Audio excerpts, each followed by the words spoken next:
Hola mis queridos Naturlovers, ¿cómo estáis? Espero que bien y con ganas de saber más para cuidaros mejor. Soy María Bajilioz, dietista, coach y divulgadora, y estoy aquí en este canal para compartiros todo lo relacionado con la alimentación, aportando los mejores tips nutricionales y recetas fáciles y saludables. Hoy quiero hablaros de una de las bebidas más consumidas del planeta y sin embargo también de las más controvertidas, el café. ¿Es o no es saludable? ¿Cuál es la mejor manera de tomarlo? ¿Y existen alternativas?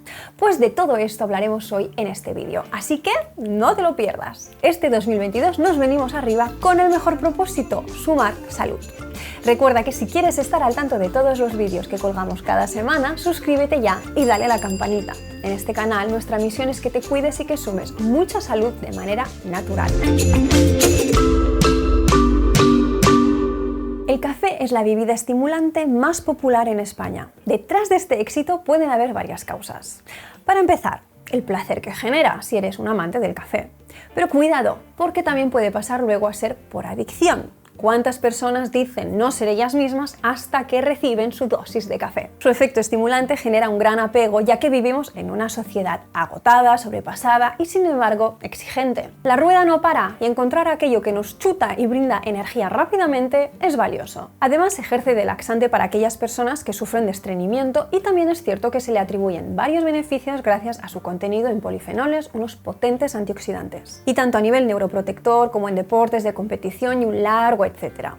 Sin embargo, déjame puntualizar que no todos los cafés sirven por igual, los hay de calidad y los hay que no. Con lo que vamos a definir cuál sería el mejor café, ¿sí? Por otro lado, debo deciros que por muchas propiedades que tenga esta bebida, considerarla como saludable, tanto como para tomarla a diario, es un error. Y a mí me gusta el café, como también me gusta el vino, pero no por ello puedo recomendaros su consumo a diario. Eso favorecería a largo plazo daños para nuestra mucosa gástrica y huesos, además de una posible deshidratación, temblores, alteraciones del sueño, aumento de la frecuencia cardíaca y tensión y otro largo etcétera. Si bien es cierto que la tolerancia al café es algo muy individual, mi recomendación es que en caso de que te guste, lo consumas puntualmente. Pregúntate sobre todo si te sienta bien y si lo tomas por necesidad o solo por placer. Porque pueden ser ambas cosas, pero el hecho de que haya dependencia ya dice mucho de sí. Dicho esto, el mejor café debería ser ecológico, de comercio justo, de tueste natural y recién molido. Así nos evitamos pesticidas y aditivos, además de los azúcares del torrefacto, manteniendo a su vez sus aromas y frescura. ¿Y qué pasa con las cápsulas? Pues la mayoría de ellas no son reciclables y llevan también azúcar además de furano, un compuesto tóxico y cancerígeno.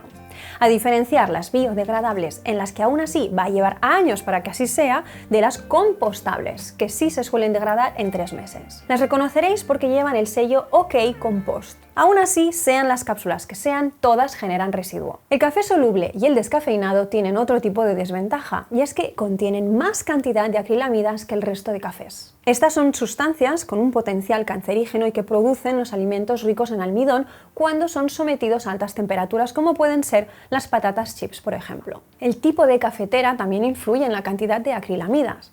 Por ello, la opción más saludable es la cafetera con filtro o, en su defecto, la cafetera italiana. Respecto al café descafeinado, debo decir que a día de hoy existen al menos opciones que no utilizan disolventes químicos para extraer la cafeína, lo que los hace más saludables que años atrás. Bueno, y ahora que ya sabéis qué café y cafetera son vuestras mejores opciones, pasemos a hablar de alternativas. Si buscáis un efecto estimulante pero de absorción más lenta y sin los inconvenientes del café, tenéis el de mate, el matcha y el puer. No nos olvidemos también del cacao, que contiene teobromina, un estimulante suave para nuestro organismo, pero que sin duda también puede engendrar adicción. Y ahí que mi recomendación sea siempre que variéis de estimulante, por muy naturales y suaves que sean, y que los alternéis con opciones sin nada de cafeína, como son por ejemplo las infusiones, el té rooibos o el café de cereales. Y para ocasiones muy puntuales, a saber que también contáis con el guaraná y la maca. Ambos se consumen en polvo y diluyen en agua, lates, batidos, licuados o yogures. El guaraná proviene de las semillas del fruto de un arbusto trepador de la cuenca amazónica y la maca es un tubérculo de la familia de las crucíferas procedente de los Andes peruanos y bolivianos. Ambos son reconstituyentes y también afrodisíacos. Estáis avisados. Conclusión: si queréis disfrutar de un buen café, tomadlo puntualmente y que sea biológico, de tueste natural, recién molido y en cafetera de filtro o italiana. La clave está sobre todo en hacerlo por placer y no necesidad.